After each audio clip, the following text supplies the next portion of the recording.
कल से ये बारिश शुरू है। नागपुर जिले के मौदा, पारशुनी, रामटेक इस परिसर में सूर और सांड नदी करके उसमें जम से बारिश होने की वजह से उसमें बाढ़ आ चुकी है और इस बाढ़ के वजह से करीबन 100 गांव मुख्य शहर के जो रास्ते उस पर टूट गए।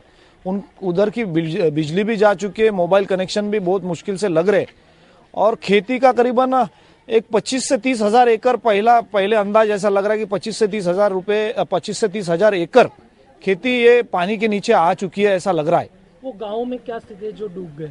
वो गांव में लोगों को खाना पीना तो नहीं मिल रहा, उनके पूरा करीबन 4 से 5 फीट उनका घर पानी में आ चुके हैं और खेती तो गई है पर घर भी 4-5 फुट पानी में आ चुके हैं और 100 घर के आसपास नागपुर शहर से उनका संपर्क टूट चुका है। 100 गाँव का संपर्क तालुके से और नागपुर जिले से टूटा है और गांव का इंसान गांव में कोई बाहर संपर्क नहीं हो रहा है।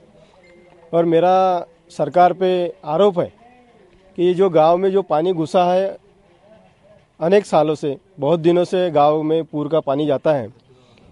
इसके कारण शासन ने कुछ तो भी पूर संरक्षण के काम करना चाहिए था, वो नहीं करने की वजह से गांव में पूर की परेशानी ज़्यादा बढ़ी है।